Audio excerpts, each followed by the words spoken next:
അഭിനയിക്കാൻ കഴിഞ്ഞത് ഒരു അഭിമാനമായിട്ടും ഭാഗ്യമായിട്ടും കരുതുകയാണ്. ലൂമിയർ കമ്പനി ഇനിയും ഇതുപോലുള്ള നല്ല ചിത്രങ്ങൾ നിർമ്മിക്കാൻ അവർക്ക് കഴിയട്ടെ. നിർമ്മിക്കുന്ന എല്ലാ ചിത്രങ്ങളിലും എനിക്കും അഭിനയിക്കാൻ അവസരം തരണമെന്ന് പ്രാർത്ഥിക്കുകയാണ്. ഒപ്പം മറ്റാർക്ക് ക്യാഷ് കൊടുത്തില്ല എങ്കിലും എനിക്ക് ക്യാഷ് തരാനുള്ള ബുദ്ധി ദൈവം അവർക്ക് തെളിയിക്കണമെന്ന് പ്രാർത്ഥിച്ചുകൊണ്ട് എൻ്റെ പഴയ ഒരു ഐറ്റമുണ്ട്, ഒരു വൺ മാൻ ഷോ, ആ ചെറിയ ഐറ്റം ഞാനിവിടെ അവതരിപ്പിക്കുകയാണ്. മലയാള ചലച്ചിത്രവേദിയിലെ പ്രശസ്ത താരം ശ്രീ KB ഗണേഷ് കുമാർ മന്ത്രിയായതോടുകൂടി മറ്റ് സിനിമാ താരങ്ങൾക്കും ഒരു മോഹമുണ്ടായി തങ്ങൾക്കും മന്ത്രിയാകണമെന്ന്. അങ്ങനെ അവരും മത്സരിച്ച് മന്ത്രിമാരായി നിയമസഭയിലെത്തി. ഈ സമയം കുപ്രസിദ്ധ വനം കൊള്ളക്കാരൻ വീരപ്പൻ തനിക്ക് കേരളത്തിൽ അഭയം വേണം എന്നുള്ള ആവശ്യവുമായി എത്തുകയാണ്. വീരപ്പന് കേരളത്തിൽ അഭയം കൊടുക്കണോ വേണ്ടയോ എന്ന ചർച്ചയിലാണ് മന്ത്രിമാരായ സിനിമാ താരങ്ങളും മറ്റ് രാഷ്ട്രീയ നേതാക്കളും. ചർച്ചയ്ക്ക് നേതൃത്വം വഹിക്കുന്നത് മലയാള സിനിമയുടെ കാരണവർ ശ്രീ മധു. നിങ്ങളുടെ ശ്രദ്ധയെ നിയമസഭയിലേക്ക് സ്വാഗതം ചെയ്യാണ്. Silence, silence. നമ്മളിന്നിവിടെ കൂടിയിരിക്കുന്ന എന്തിനാണെന്നറിയാലോ? പിടികിട്ട പുള്ളി വീരപ്പന് കേരളത്തിൽ അഭയം കൊടുക്കണോ വേണ്ടേ എന്നുള്ള ചർച്ചയ്ക്കാണ്. ചർച്ച ആരംഭിക്കുകയാണ്. ആദ്യമായി അന്തരിച്ചു പോയ മുൻ മുഖ്യനോട് അഭിപ്രായം ചോദിക്കാം. എന്താ മുൻ മുഖ്യന്റെ അഭിപ്രായം? ഓന്റെ ഗവൺമെന്റ് വ്യക്തിഗതമായ കാഴ്ചപ്പാടിന്റെ അടിസ്ഥാനത്തിൽ പറയുകയാണെങ്കിൽ ഓരോണെങ്കിൽ എൻ്റെ ഒരു ക്ലിപ്പ് എഴുതി കൊടുക്ക. അതിൽ കൂടുതൽ വേണമെങ്കിൽ ഒരു നീണ്ട ഹർജി എഴുതി ഒന്ന് ഡൽഹിക്കും ഒന്ന് എൻ്റെ മേശപ്പുറത്തും വെക്ക്. പറ്റുമെങ്കിൽ ഇത് പരിഗണിക്കാം. സമ്മതിക്കില്ല, ഞാൻ ഒരു കാലത്തും സമ്മതിക്കില്ല. ക്ലിപ്പോസ് എന്നാൽ എനിക്ക് നീന്തി തുടിക്കാനുള്ള, മറ്റേയാണെങ്കിൽ ഇനിയും 5 വർഷക്കാലം നീന്തി തുടിക്കേണ്ടതാണ്. ഓന്റെ വാക്ക് പഞ്ഞു കൂത്ത് കേട്ടടോ. എന്തു പറഞ്ഞാൽ എലിയലിക്കുന്നവരെ ചലിച്ചുകൊണ്ടേയിരിക്കും. നിങ്ങളിങ്ങനെ പ്രശ്നം ഉണ്ടാക്കരുത്. നാട്ടുകാർ കണ്ട മോശമാണ്. നാട്ടുകാർ കാണുമ്പോഴുള്ളോട് കുഴപ്പം, അല്ലാത്തപ്പോൾ നമ്മൾ അളിയന്മാരെ പോലെ അല്ലില്ല. അതൊക്കെ അവിടെ നിൽക്കട്ടെ. ഇനി പ്രതിപക്ഷ നേതാവിന്റെ അഭിപ്രായം എന്താ? എന്താ ശരിക്കും പറഞ്ഞാല് ഹൈക്കമാൻഡ് എന്ത് പറഞ്ഞോ തീർച്ചയായിട്ടും ഞാൻ സ്വീകരിച്ചിരിക്കും. ഇപ്പൊ ഹൈക്കമാൻഡിനോട് കിരട്ടിച്ചാടാൻ പറഞ്ഞാൽ തീർച്ചയായിട്ടും ഞാൻ കിരട്ടിച്ചാടിയിരിക്കും. ഹൈക്കമാൻഡിനോട് രാജിവെക്കാൻ പറഞ്ഞാൽ അതങ്ങ് പള്ളിയിൽ പോയി പറഞ്ഞാൽ മതി. അതൊക്കെ അവിടെ നിൽക്കട്ടെ. ഇനി മുഖ്യമന്ത്രിയുടെ അഭിപ്രായം എന്താ?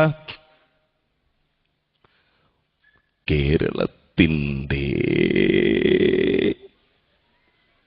ഇത് അരമണിക്കൂർ പരിപാടിയാണ്, 10 ദിവസത്തെ പരിപാടിയല്ല.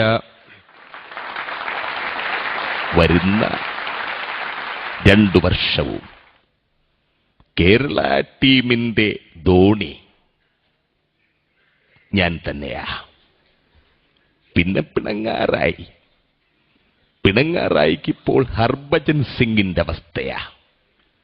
ടീമിലുണ്ടോ? ഉണ്ട്. കളിക്കുന്നുണ്ടോ? ഇല്ല. മുട കണ്ടാൽ ഇടപെടുമണ്ണ. അതൊക്കെ അവിടെ നിൽക്കട്ടെ. നരേന്ദ്രപ്രസാദിന്റെ അഭിപ്രായം എന്താ? രാഷ്ട്രീയ കളികളിൽ ചെറുതും വലുതുമായിട്ട് ഒരുപാട് മൂർഖം പാമ്പുകളെ ഈ നമ്പ്യാർ കണ്ടിട്ടുണ്ട്. ഒരുപാട് വിഷപ്പല്ലുകൾ ഈ നമ്പ്യാർ പറിച്ചിട്ടുമുണ്ട്. ഈ കൈകൾ വെച്ച്. വീരപ്പൻ കൊള്ളാം. അവന്റെ സ്മാർട്ട്നസ് എനിക്ക് ഇഷ്ടമായി. വീരപ്പന്റെ സ്മാർട്ട്നസിനെ കുറിച്ച് ചോദിക്കാനല്ല തന്നെ വിളിപ്പിച്ചത്. അവനോട് അഭയം കൊടുക്കണോ വേണ്ടേ എന്നുള്ളതാണ് നമ്മുടെ പ്രശ്നം. ബോംബെയിൽ നിന്ന് പട്ടേൽ വിളിച്ച് പറഞ്ഞാന്താന്നറിയണ്ടേ? എനിക്കറിയാം. ക്ലാ ക്ലാ ക്ലീ ക്ലീ ക്ലൂ ക്ലൂ, മുറ്റത്തൊരു മൈന, സുരേഷ് തിരിഞ്ഞു നോക്കി. അതൊക്കെ അവിടെ നിൽക്കട്ടെ. പപ്പുല്ലേ? ആരാ പപ്പുല്ല എന്ന് ചോദിച്ചത്? പപ്പുല്ല മന്ത്രിസഭയിൽ നിന്നും പുറത്തിയാടി. പപ്പുല്ലെന്നല്ല, പപ്പുല്ലെന്നാ പറഞ്ഞേ. സുരേഷ് ഗോപിയുടെ അഭിപ്രായം എന്താ? സെക്രട്ടേറിയറ്റിലും കണ്ണിമാറ മാർക്കറ്റിലും കാലണയ്ക്ക് കഞ്ചാവ് വിറ്റുടന്നൊരു ചരിത്രം ഉണ്ടായിരുന്നു വീരപ്പന്. അതുകൊണ്ട് ഒരിക്കലും ഇവനോട് അഭയം കൊടുക്കാൻ പറ്റില്ല. ചൂടാകാതെടാ, ചൂടാകാതെ. അസീസിന് എന്താ സുരേഷ് ഗോപിയോട് പറയാനുള്ളത്? ഡ്യൂട്ടി കഴിയുന്ന പോലീസ് ഉദ്യോഗസ്ഥന് ഇവൻ തല്ലിയെന്ന് കേട്ടു. ഇവൻ വെറും സർക്കിളാ, വട്ടപൂജ്യം. കൂടുതൽ വേല കാണിച്ചാൽ ഇടിച്ച് നിന്റെ ബൾബ് ചെയ്യാനെടുക്കും. അല്ല പിന്നെ. നിങ്ങളിങ്ങനെ പ്രശ്നമുണ്ടാക്കരുത്.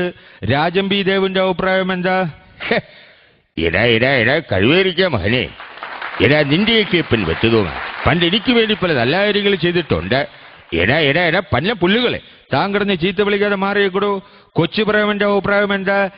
പക്ഷേ ആ പട്ടിയെ വിട്ടുള്ള ഏർപ്പാട് അതത്ര ശരിയായില്ല കേട്ടോ. പട്ടിയുണ്ട് സൂക്ഷിക്കുക എന്ന ബോർഡ് വയ്ക്കുന്ന പോലെ ഇവിടെ മുണ്ടു പറിക്കുന്ന കുട്ടികളുണ്ട് എന്നുകൂടി എഴുതി വെക്കുന്നത് വളരെ നന്നായിരിക്കും. എന്നാ പിന്നെ ഞാനങ്ങോട്ട്. അതൊക്കെ ഇവിടെ നിൽക്കട്ടെ. ബിന്ദു പണിക്കരുടെ അഭിപ്രായം എന്താ?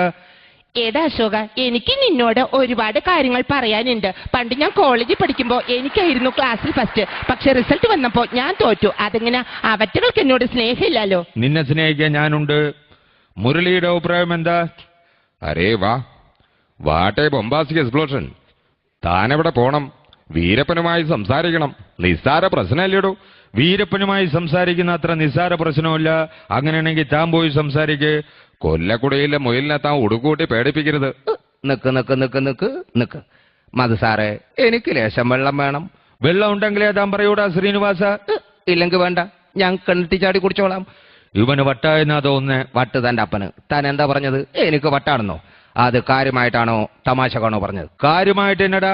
അതുകൊണ്ട് കൊള്ളാം. തമാശ എനിക്ക് തീരെ ഇഷ്ടമല്ല. അതൊക്കെ ഇരിക്കട്ടെ. ആരോഗ്യവകുപ്പ് മന്ത്രി ഇന്ദ്രൻസിനോട് എനിക്ക് ചില കാര്യങ്ങൾ ചോദിക്കാനുണ്ട്. ആക്ച്വലി ഈ വീരപ്പൻ എങ്ങനെ ഇരിക്കും? ചിലപ്പോ തറയിലിരിക്കും, ഇല്ലെങ്കിൽ കസേരയിലിരിക്കും, അതുമല്ലെങ്കിൽ തോന്നിയെടുത്ത് കയറിയിരിക്കും.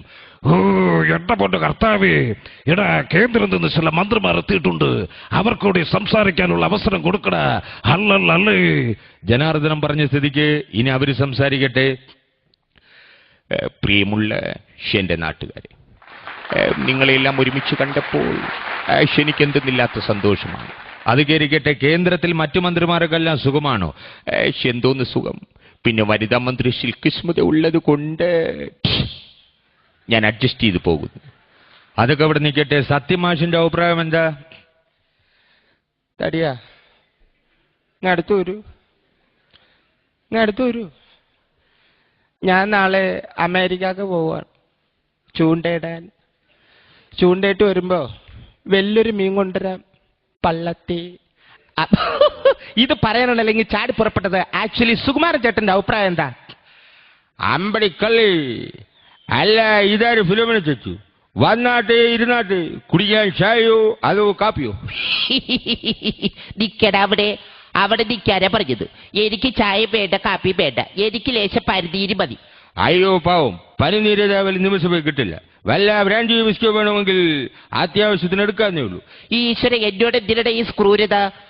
ക്രൂരതയല്ല, മന്ത്രിയാണെങ്കിൽ അക്ഷരാഭ്യാസം ഉണ്ടല്ലേ. ക്രൂരതയല്ല, പറയുമ്പോൾ തെളിച്ച് പറയണം. കൂതറ. ഇനി ഞാനിവിടെ നിൽക്കുന്നില്ല. നീ വാടാ മധു, നമുക്കല്ലേ ഇവന് ബാക്കിന് പോവാം. വേണ്ട.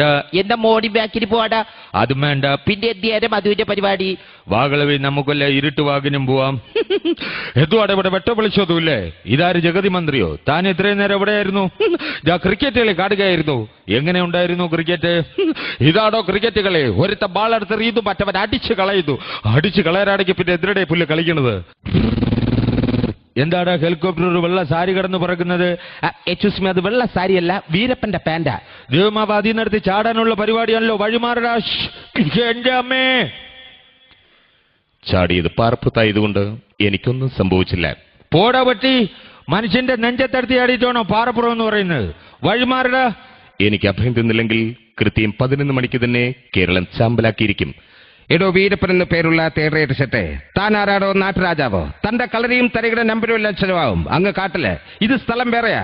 ഒരുപാട് കളി കണ്ടവനാ ഞാൻ. ഒന്നിനും പറ്റിയില്ലെങ്കിൽ തന്നെ പച്ചയ്ക്ക് കൊളുത്തിട്ട് ജഗന്നാഥൻ ഈ മണ്ണ് വിടൂ. നീ പോ മോനെ വീരപ്പ. വീരപ്പൻ എന്ന് നിന്റെ അമ്മയുടെ മടിയിരുത്തി പേരിട്ടോടാ. Don mister Veerappan. Indian ST code അനുസരിച്ച് താൻ അറസ്റ്റിരിക്കുകയാണ്. എന്തിന്? ഒരു ഷട്ടിലിൽ കൊള്ളാവുന്നതിനേക്കാൾ കൂടുതൽ പോക്കറ്റ് വെച്ച് പോക്കറ്റ് അടിക്കാരെ കൺഫ്യൂഷൻ ഉണ്ടാക്കാൻ ശ്രമിച്ചതിന് ഇന്ത്യൻ ടൈലറിംഗ് ആക്ട്. പിന്നെ ബെൽ ബോട്ടം പേരുന്ന വേജന പാവാടി കൊടുത്ത് ജനശ്രദ്ധ പിടിച്ചു പറ്റാൻ ശ്രമിച്ചതിന് ഇന്ത്യൻ മസിൽ ആക്ട്. മസിലിന്റെ കാര്യം പറഞ്ഞപ്പോൾ എനിക്ക് പലരും ഓർമ്മ വരികയാണ്. എനിക്ക് അഭയം തന്നില്ലെങ്കിൽ കൃത്യം 11 മണിക്ക് തന്നെ കേരളം ചാമ്പലാക്കിയിരിക്കും. വീരപ്പൻ ഏതായാലും കേരളം തകർക്കുന്നുള്ള കാര്യം ഉറപ്പാ. ഞാൻ ഈ തടിയും വെച്ച് ഇന്ന് ഓടിയാലേ നാളെ വീട്ടിലെത്തൂ. വഴിമാറടാ പട്ടിയല്ലേ. ഒരിക്കലും രക്ഷപ്പെടാൻ പറ്റില്ല. ഇത് അഭിമാനം എത്തിക്കഴിഞ്ഞു. പ്രിയരെ, വീരപ്പൻ പറഞ്ഞതുപോലെ ശരിക്കും 11 മണിക്ക് തന്നെ കേരളം പരിപൂർണമായി നശിപ്പിച്ചു. എല്ലാ ജീവജാലങ്ങളും ചത്തൊടുങ്ങി. പക്ഷെ അത്ഭുതകരമായി അന്നും ഇന്നും ഒരാൾ മാത്രം രക്ഷപ്പെട്ടു. ആരാണ് അയാൾ? ഞാൻ തന്നെയാണ്. ഇപ്പൊ മനസ്സിലായില്ലേ?